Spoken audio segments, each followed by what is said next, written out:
ലേവ്യ പുസ്തകം 9-ാം അധ്യായം. 8-ാം ദിവസം മോശ അഹരോനെയും പുത്രന്മാരെയും ഇസ്രായേൽ മൂപ്പന്മാരെയും വിളിച്ചു. അഹരോനോട് പറഞ്ഞത് എന്തെന്നാൽ, നീ പാപയാഗത്തിനായി ഊനമില്ലാത്ത ഒരു കാളക്കുട്ടിയെയും ഹോമയാഗത്തിനായി ഊനമില്ലാത്ത ഒരു ആട്ടുകൊറ്റനെയും എടുത്ത് യഹോവയുടെ സന്നിധിയിൽ അർപ്പിക്കണം. എന്നാൽ ഇസ്രായേൽ മക്കളോട് നീ പറയേണ്ടത് എന്തെന്നാൽ, യഹോവയുടെ സന്നിധിയിൽ യാഗം കഴിക്കേണ്ടതിന് നിങ്ങൾ പാപയാഗത്തിനായി ഊനമില്ലാത്ത ഒരു കോലാട്ടിനെയും ഹോമയാഗത്തിനായി 1 വയസ്സു പ്രായമുള്ള ഊനമില്ലാത്ത ഒരു കാളക്കുട്ടിയെയും 1 വയസ്സു പ്രായമുള്ള ഊനമില്ലാത്ത ഒരു ചെമ്മരിയാട്ടിൻകുട്ടിയെയും സമാധാനയാഗത്തിനായി 1 കാളയെയും 1 ചെമ്മരിയാട്ടുകൊറ്റനെയും എണ്ണ ചേർത്ത ഭോജനയാഗത്തെയും എടുപ്പിൻ. യഹോവ ഇന്ന് നിങ്ങൾക്ക് പ്രത്യക്ഷനാകും.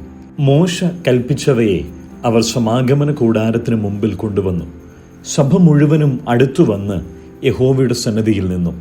അപ്പോൾ മോശ, നിങ്ങൾ ചെയ്യണമെന്ന് യഹോവ കൽപ്പിച്ച കാര്യം ഇതാകുന്നു. യഹോവയുടെ തേജസ് നിങ്ങൾക്ക് പ്രത്യക്ഷമാകും എന്ന് പറഞ്ഞു. അഹരോനോട് മോശ, നീ യാഗപീഠത്തിന്റെ അടുക്കൽ ചെന്ന് യഹോവ കൽപ്പിച്ചതുപോലെ നിന്റെ പാപയാഗവും ഹോമയാഗവും അർപ്പിച്ച് നിനക്കും ജനത്തിനും വേണ്ടി പ്രായശ്ചിത്തം കഴിച്ച് ജനത്തിന്റെ വഴിപാട് അർപ്പിച്ച് അവർക്കായിട്ടും പ്രായശ്ചിത്തം കഴിക്കാം എന്ന് പറഞ്ഞു. അങ്ങനെ അഹരോൻ യാഗപീഠത്തിന്റെ അടുക്കൽ ചെന്നു തനിക്കു വേണ്ടി പാപയാഗത്തിനുള്ള കാളക്കുട്ടിയെ അറുത്തു. അഹരോന്റെ പുത്രന്മാർ അതിന്റെ രക്തം അവന്റെ അടുക്കൽ കൊണ്ടുവന്നു. അവൻ രക്തത്തിൽ വിരൽ മുക്കി യാഗപീഠത്തിന്റെ കൊമ്പുകളിൽ പുരട്ടി ശേഷം രക്തം യാഗപീഠത്തിന്റെ ചുവട്ടിൽ ഒഴിച്ചു. പാപയാഗത്തിന്റെ മേധസ്സും മൂത്രപിണ്ഡങ്ങളും കരളിന്മേലുള്ള വപയും അവൻ യാഗപീഠത്തിന്മേൽ ദഹിപ്പിച്ചു, യഹോവ മോശയോട് കൽപ്പിച്ചതുപോലെ തന്നെ. അതിന്റെ മാംസവും തോലും അവൻ പാളയത്തിനു പുറത്ത് തീയിലിട്ട് ചുട്ടുകളഞ്ഞു. അവൻ ഹോമയാഗത്തെയും അറുത്തു. അഹരോന്റെ പുത്രന്മാർ അതിന്റെ രക്തം അവന്റെ അടുക്കൽ കൊണ്ടുവന്നു. അവനത് യാഗപീഠത്തിന്മേൽ ചുറ്റും തളിച്ചു. അവർ ഖണ്ഡം ഖണ്ഡമായി ഹോമയാഗവും അതിന്റെ തലയും അവന്റെ അടുക്കൽ കൊണ്ടുവന്നു. അവൻ അവയെ യാഗപീഠത്തിന്മേൽ ദഹിപ്പിച്ചു. അവൻ അതിന്റെ കുടലും കാലും കഴുകി യാഗപീഠത്തിന്മേൽ ഹോമയാഗത്തിന്മീതെ ദഹിപ്പിച്ചു. അവൻ ജനത്തിന്റെ വഴിപാട് കൊണ്ടുവന്നു. ജനത്തിനു വേണ്ടി പാപയാഗത്തിനുള്ള കോലാടിനെ പിടിച്ച് അറുത്തു മുമ്പിലത്തേതിനെ പോലെ പാപയാഗമായി അർപ്പിച്ചു. അവൻ ഹോമയാഗം കൊണ്ടുവന്നു, അതും നിയമപ്രകാരം അർപ്പിച്ചു. അവൻ ഭോജനയാഗം കൊണ്ടുവന്നു, അതിൽ നിന്ന് കൈ നിറച്ച് എടുത്ത് കാലത്തെ ഹോമയാഗത്തിനു പുറമെ യാഗപീഠത്തിന്മേൽ ദഹിപ്പിച്ചു. പിന്നെ അവൻ ജനത്തിനു വേണ്ടി സമാധാനയാഗത്തിനുള്ള കാളയെയും ചെമ്മരിയാട്ടുകൊറ്റനെയും അറുത്തു. അഹരോന്റെ പുത്രന്മാർ അതിന്റെ രക്തം അവന്റെ അടുക്കൽ കൊണ്ടുവന്നു. അവനത് യാഗപീഠത്തിന്മേൽ ചുറ്റും തളിച്ചു. കാളയുടെയും ആട്ടുകൊറ്റന്റെയും മേധസ്സും തടിച്ച വാലും കുടൽ പൊതിഞ്ഞിരിക്കുന്ന മേധസ്സും മൂത്രപിണ്ഡങ്ങളും കരളിന്മേലുള്ള വപയും കൊണ്ടുവന്നു.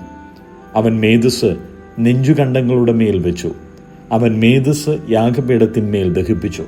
എന്നാൽ നെഞ്ചുകണ്ടങ്ങളും വലത്തെ കൈക്കുറവും മോശ കൽപ്പിച്ചതുപോലെ അഹരോൻ യഹോവയുടെ സന്നിധിയിൽ നീരാജനാർപ്പണമായി നിരാജനം ചെയ്തു.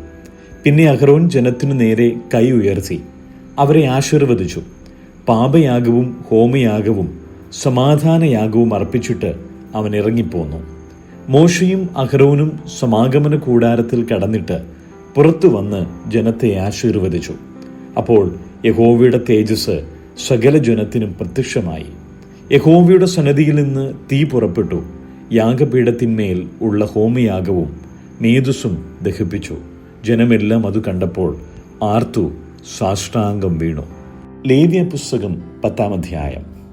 അനന്തരം അഹ്റോന്റെ പുത്രന്മാരായ നാദാബും അബീഹൂവും ഓരോ ധൂപകലശം എടുത്ത് അതിൽ തീയിട്ട് അതിന്മേൽ ധൂപവർഗവും ഇട്ടു. അങ്ങനെ തങ്ങളോട് കൽപ്പിച്ചതല്ലാത്ത അന്യാഗ്നി യഹോവയുടെ സന്നിധിയിൽ കൊണ്ടുവന്നു. ഉടനെ യഹോവയുടെ സന്നിധിയിൽ നിന്ന് തീ പുറപ്പെട്ടു അവരെ ദഹിപ്പിച്ചു കളഞ്ഞു. അവർ യഹോവയുടെ സന്നിധിയിൽ മരിച്ചുപോയി.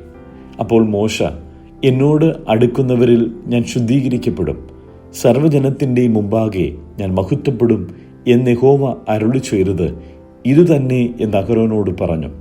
അഹരോനോ മിണ്ടാതിരുന്നു. പിന്നെ മോശ അഹ്റോന്റെ ഇളയപ്പൻ ഉസിയേലിൻ്റെ പുത്രന്മാരായ മിഷായേലിനെയും എൽസാഫാനെയും വിളിച്ച് അവരോട്, നിങ്ങൾ അടുത്തു ചെന്ന് നിങ്ങളുടെ സഹോദരന്മാരെ വിശുദ്ധ മന്ദിരത്തിൻ്റെ മുമ്പിൽ നിന്ന് പാളയത്തിനു പുറത്തു കൊണ്ടുപോകുവിൻ എന്ന് പറഞ്ഞു. മോശ പറഞ്ഞതുപോലെ അവർ അടുത്തു ചെന്നു. അവരെ അവരുടെ അങ്കികളോട് കൂടെ പാളയത്തിനു പുറത്തു കൊണ്ടുപോയി.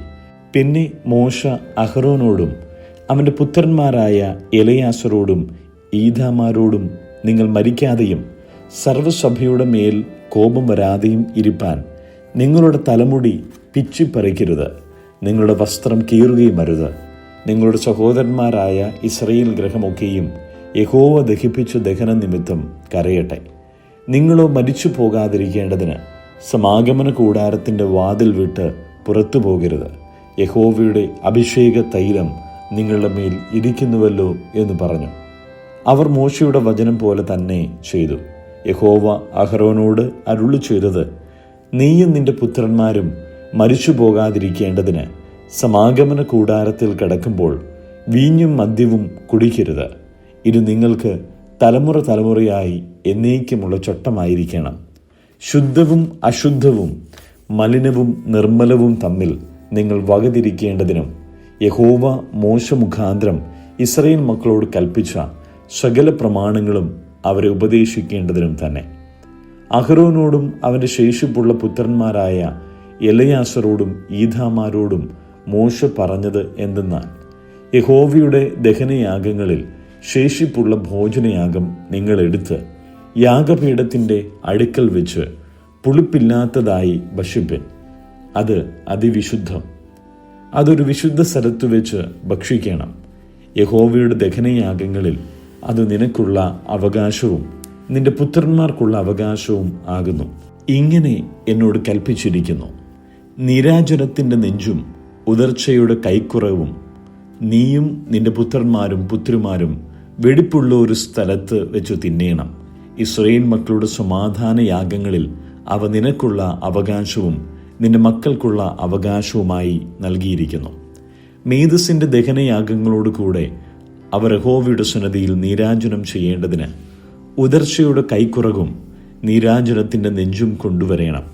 അത് യഹോവ കൽപ്പിച്ചതുപോലെ ശാശ്വതാവകാശമായി നിനക്കും നിന്റെ മക്കൾക്കും ഇരിക്കണം. പിന്നെ പാപയാഗമായ കോലാടിനെക്കുറിച്ച് മോശ താൽപ്പര്യമായി അന്വേഷിച്ചു. എന്നാൽ അത് ചുട്ടുകളഞ്ഞിരുന്നു. അപ്പോൾ അവൻ അഹ്റോന്റെ ശേഷിപ്പുള്ള പുത്രന്മാരായ എലയാസരോടും ഈഥാമാരോടും കോപിച്ചു. പാപയാഗം അതിവിശുദ്ധവും സഭയുടെ അകൃത്യം നീക്കിക്കളവാനും അവർക്ക് വേണ്ടി യഹോവയുടെ സന്നിധിയിൽ പ്രായശ്ചിത്തം കഴിപ്പാനും നിങ്ങൾക്ക് തന്നതുമായിരിക്കെ നിങ്ങളത് ഒരു വിശുദ്ധ സ്ഥലത്ത് വെച്ച് ഭക്ഷിക്കാഞ്ഞത് എന്ത്? അതിൻ്റെ രക്തം വിശുദ്ധ മന്ദിരത്തിനകത്ത് കൊണ്ടുവന്നില്ലല്ലോ. ഞാൻ ആജ്ഞാപിച്ചതുപോലെ നിങ്ങളത് ഒരു വിശുദ്ധ സ്ഥലത്ത് വെച്ച് ഭക്ഷിക്കേണ്ടതായിരുന്നു എന്ന് പറഞ്ഞു. അപ്പോൾ അഹ്റോൻ മോശയോട്, ഇന്ന് അവർ തങ്ങളുടെ പാപയാഗവും ഹോമയാഗവും യഹോവയുടെ സന്നിധിയിൽ അർപ്പിച്ചു. എനിക്ക് ഇങ്ങനെ ഭവിച്ചുവല്ലോ. ഇന്ന് ഞാൻ പാപയാഗം ഭക്ഷിച്ചു എങ്കിൽ അത് യഹോവയ്ക്ക് പ്രസാദമായിരിക്കുമോ എന്ന് പറഞ്ഞു. ഇത് കേട്ടപ്പോൾ മോശയ്ക്ക് ബോധിച്ചു. സങ്കീർത്തനങ്ങൾ 72.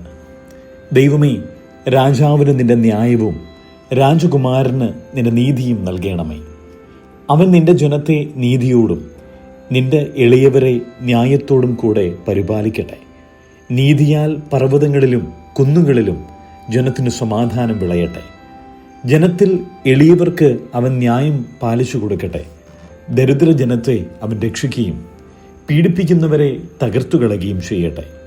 സൂര്യചന്ദ്രന്മാരുള്ള കാലത്തോളവും അവർ തലമുറ തലമുറയായി നിന്നെ ഭയപ്പെടട്ടെ. അരിഞ്ഞ പുൽപ്പുറത്ത് പെയ്യുന്ന മഴ പോലെയും ഭൂമിയെ നനയ്ക്കുന്ന വൻമഴ പോലെയും അവൻ ഇറങ്ങി വരട്ടെ. അവൻ്റെ കാലത്ത് നീതിമാന്മാർ തഴയ്ക്കട്ടെ. ചന്ദ്രനുള്ളിടത്തോളം സമാധാന സമൃദ്ധി ഉണ്ടാകട്ടെ. അവൻ സമുദ്രം മുതൽ സമുദ്രം വരെയും നദി മുതൽ ഭൂമിയുടെ അറ്റങ്ങൾ വരെയും ഭരിക്കട്ടെ. മരുഭൂമിയിൽ വസിക്കുന്നവർ അവൻ്റെ മുമ്പിൽ വണങ്ങട്ടെ. അവൻ്റെ ശത്രുക്കൾ പൊടിമണ്ണ് നക്കട്ടെ. തർശീശിലെയും ദ്വീപുകളിലെയും രാജാക്കന്മാർ കാഴ്ച കൊണ്ടുവരട്ടെ. ഷെബയിലെയും സെബയിലെയും രാജാക്കന്മാർ കപ്പം കൊടുക്കട്ടെ.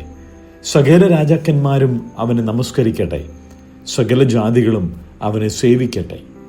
അവൻ നിലവിളിക്കുന്ന ദരിദ്രനെയും സഹായമില്ലാത്ത എളിയവനെയും വിടുവിക്കുമല്ലോ. എളിയവനെയും ദരിദ്രനെയും അവൻ ആദരിക്കും. ദരിദ്രന്മാരുടെ ജീവനെ അവൻ രക്ഷിക്കും. അവരുടെ പ്രാണനെ അവൻ പീഡയിൽ നിന്നും സാഹസത്തിൽ നിന്നും വീണ്ടെടുക്കും. അവരുടെ രക്തം അവന് വിലയേറിയതായിരിക്കും. അവൻ ജീവിച്ചിരിക്കും. ശെബപ്പൊന്ന് അവന് കാഴ്ച വരും. അവനു വേണ്ടി എപ്പോഴും പ്രാർത്ഥന കഴിക്കും. ഇടവിടാതെ അവനെ അനുഗ്രഹിക്കും. ദേശത്ത് പർവ്വതങ്ങളുടെ മുകളിൽ ധാന്യസമൃദ്ധി ഉണ്ടാകും. അതിൻ്റെ വിളവ് ലബാനോനെ പോലെ ഉലയും. നഗരവാസികൾ ഭൂമിയിലെ സസ്യം പോലെ തഴയ്ക്കും. അവൻ്റെ നാമം എന്നേക്കുമിരിക്കും. അവൻ്റെ നാമം സൂര്യനുള്ളയിടത്തോളം നിലനിൽക്കും. മനുഷ്യർ അവൻ്റെ പേർ ചൊല്ലി അന്യോന്യം അനുഗ്രഹിക്കും. സകല ജാതികളും അവനെ ഭാഗ്യവാൻ എന്നു പറയും. താൻ മാത്രം അത്ഭുതങ്ങളെ ചെയ്യുന്നവനായി ഇസ്രായേലിന്റെ ദൈവമായി യഹോവയായ ദൈവം വാഴ്ത്തപ്പെടുമാറാകട്ടെ. അവൻ്റെ മഹത്വമുള്ള നാമം എന്നേക്കും വാഴ്ത്തപ്പെടുമാറാകട്ടെ. ഭൂമി മുഴുവനും അവൻ്റെ മഹത്വം കൊണ്ട് നിറയുമാറാകട്ടെ. ആമേൻ, ആമേൻ. ഇശായി പുത്രനായ ദാവീദിൻ്റെ പ്രാർത്ഥനകൾ അവസാനിച്ചിരിക്കുന്നു. ലൂക്കോസിൻ്റെ സുവിശേഷം 13-ാം അധ്യായം. ആ സമയത്തു തന്നെ അവിടെയുണ്ടായിരുന്ന ചിലർ പീലാത്തോസ് ചില ഗലീലക്കാരുടെ ചോര അവരുടെ യാഗങ്ങളോട് കലർത്തിയ വർത്തമാനം അവനോട് അറിയിച്ചു. അതിന് അവൻ ഉത്തരം പറഞ്ഞത്, ആ ഗലീലക്കാർ ഇത് അനുഭവിക്കയാൽ എല്ലാ ഗലീലക്കാരിലും പാപികളായിരുന്നു എന്ന് നിങ്ങൾക്ക് തോന്നുന്നുവോ? അല്ലല്ല, മാനസാന്തരപ്പെടാഞ്ഞാൽ നിങ്ങളെല്ലാവരും അങ്ങനെ തന്നെ നശിച്ചു പോകും എന്ന് ഞാൻ നിങ്ങളോട് പറയുന്നു. അല്ല, ഷീലോഹാമിലെ ഗോപുരം വീണ് മരിച്ചുപോയ ആ 18 പേർ യെരൂശലേമിൽ പാർക്കുന്ന സകല മനുഷ്യരിലും കുറ്റക്കാരായിരുന്നു എന്ന് തോന്നുന്നുവോ? അല്ലല്ല, മാനസാന്തരപ്പെടാഞ്ഞാൽ നിങ്ങളെല്ലാവരും അങ്ങനെ തന്നെ നശിച്ചു പോകും എന്ന് ഞാൻ നിങ്ങളോട് പറയുന്നു. അവൻ ഈ ഉപമയും പറഞ്ഞു. ഒരുത്തന് തൻ്റെ മുന്തിരിത്തോട്ടത്തിൽ നട്ടിരുന്ന ഒരു അത്തിവൃക്ഷം ഉണ്ടായിരുന്നു. അവൻ അതിൽ ഫലം തിരഞ്ഞു വന്നു, കണ്ടില്ല താനും.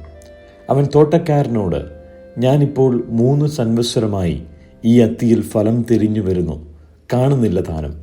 അതിനെ വെട്ടിക്കളക, അത് നിലത്തെ നിഷ്ഫലമാക്കുന്നത് എന്തിന് എന്ന് പറഞ്ഞു. അതിനവൻ, കർത്താവേ, ഞാനതിന് ചുറ്റും കിളച്ച് വളമിടുവോളം ഈ ആണ്ടുകൂടെ നിൽക്കട്ടെ, മേലാൽ കായ്ച്ചെങ്കിലോ, ഇല്ലെങ്കിൽ വെട്ടിക്കളയാം എന്നുത്തരം പറഞ്ഞു. ഒരു ശബ്ബത്തിൽ അവനൊരു പള്ളിയിൽ ഉപദേശിച്ചു കൊണ്ടിരുന്നു. അവിടെ 18 സംവത്സരമായി ഒരു രോഗാത്മാവ് ബാധിച്ചിട്ട് ഒട്ടും നിവരുവാൻ കഴിയാതെ കൂനിയായൊരു സ്ത്രീ ഉണ്ടായിരുന്നു. യേശു അവളെ കണ്ട് അടുക്കെ വിളിച്ച്, സ്ത്രീയെ, നിന്റെ രോഗബന്ധനം അഴിഞ്ഞിരിക്കുന്നു എന്ന് പറഞ്ഞു. അവളുടെ മേൽ കൈവച്ചു. അവൾ ക്ഷണത്തിൽ നിവർന്നു ദൈവത്തെ മഹത്വപ്പെടുത്തി. യേശു ശബ്ബത്തിൽ സൗഖ്യമാക്കിയതുകൊണ്ട് പള്ളിപ്രമാണി നീരസപ്പെട്ടു. പുരുഷാരത്തോട്, വേല ചെയ്യുവാൻ 6 ദിവസമുണ്ടല്ലോ, അതിനകം വന്ന് സൗഖ്യം വരുത്തിച്ച് കൊൾവിൻ, ശബ്ബത്തിൽ അരുത് എന്ന് പറഞ്ഞു.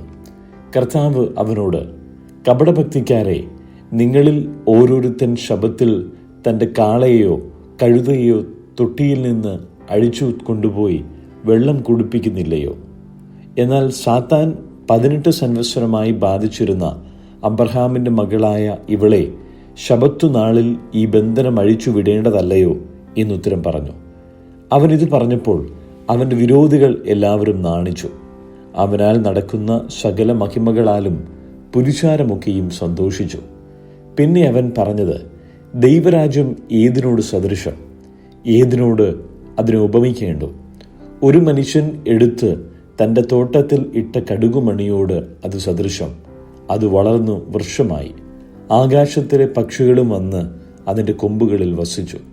പിന്നെയും അവൻ, ദൈവരാജ്യത്തെ ഏതിനോട് ഉപമിക്കേണ്ടു? അത് പുളിച്ച മാവിനോട് തുല്യം. അതൊരു സ്ത്രീ എടുത്ത് 3 പറ മാവിൽ ചേർത്ത് എല്ലാം പുളിച്ചു വരുവോളം അടക്കി വെച്ചു എന്ന് പറഞ്ഞു. അവൻ പട്ടണം തോറും ഗ്രാമം തോറും സഞ്ചരിച്ചു യെരൂശലേമിലേക്ക് യാത്ര ചെയ്തു. അപ്പോൾ ഒരുത്തൻ അവനോട്, കർത്താവേ, രക്ഷിക്കപ്പെടുന്നവർ ചുരുക്കമോ എന്ന് ചോദിച്ചതിന് അവനോട് പറഞ്ഞത്, ഇടുക്കുവാതിലൂടെ കടപ്പാൻ പോരാടുവിൻ. പലരും കടപ്പാൻ നോക്കും, കഴിയുകയില്ല താനും എന്ന് ഞാൻ നിങ്ങളോട് പറയുന്നു. വീട്ടുടയവൻ എഴുന്നേറ്റ് കതക് അടച്ച ശേഷം നിങ്ങൾ പുറത്തുനിന്ന് കർത്താവേ തുറന്നു തരണമേ എന്ന് പറഞ്ഞുകൊണ്ട് കതകിന് മുട്ടിത്തുടങ്ങുമ്പോൾ നിങ്ങൾ എവിടെ നിന്നു എന്ന് ഞാൻ അറിയുന്നില്ല എന്നവൻ ഉത്തരം പറയും. അന്നേരം നിങ്ങൾ നിന്റെ മുമ്പിൽ ഞങ്ങൾ തിന്നുകയും കുടിക്കുകയും ഞങ്ങളുടെ തെരുക്കളിൽ നീ പഠിപ്പിക്കുകയും ചെയ്തുവല്ലോ എന്ന് പറഞ്ഞു തുടങ്ങും. അവനോ നിങ്ങൾ എവിടെ നിന്ന് എന്ന് ഞാൻ അറിയുന്നില്ല എന്ന് ഞാൻ നിങ്ങളോട് പറയുന്നു. അനീതി പ്രവർത്തിക്കുന്ന ഏവരുമായുള്ളവരെ എന്നെ വിട്ടുപോകുവിൻ എന്ന് പറയും. അവിടെ അബ്രഹാമും ഇസ്ഹാക്കും യാക്കോബും സകല പ്രവാചകന്മാരും ദൈവരാജ്യത്തിൽ ഇരിക്കുന്നതും നിങ്ങളെ പുറത്ത് തള്ളിക്കളഞ്ഞതും നിങ്ങൾ കാണുമ്പോൾ കരച്ചിലും പല്ലുകടിയും ഉണ്ടാകും. കിഴക്കുനിന്നും പടിഞ്ഞാറ് നിന്നും തെക്കു നിന്നും വടക്കു നിന്നും അനേകർ വന്ന് ദൈവരാജ്യത്തിൽ പന്തിയിലിരിക്കും.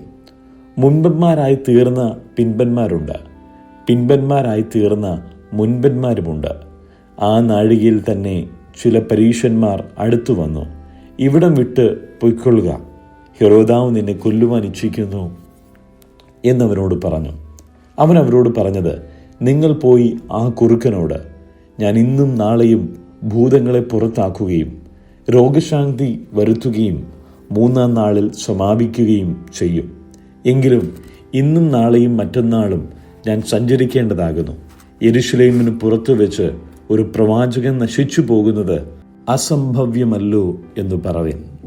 യെരൂശലേമേ, യെരൂശലേമേ, പ്രവാചകന്മാരെ കൊല്ലുകയും നിന്റെ അടുക്കൽ അയച്ചിരുന്നവരെ കല്ലെറിയുകയും ചെയ്യുന്നവളെ, കോഴി തൻ്റെ കുഞ്ഞുങ്ങളെ ചിറകിൻ കീഴിൽ ചേർക്കും പോലെ നിന്റെ മക്കളെ എത്ര വട്ടം ചേർത്തുകൊള്ളുവാൻ എനിക്ക് മനസ്സായിരുന്നു, നിങ്ങൾക്കോ മനസ്സായില്ല. നിങ്ങളുടെ ഭവനം ശൂന്യമായി തീരും. കർത്താവിൻ്റെ നാമത്തിൽ വരുന്നവൻ അനുഗ്രഹിക്കപ്പെട്ടവൻ എന്ന് നിങ്ങൾ പറയുവോളം നിങ്ങൾ എന്നെ കാണുകയില്ല എന്ന് ഞാൻ നിങ്ങളോട് പറയുന്നു.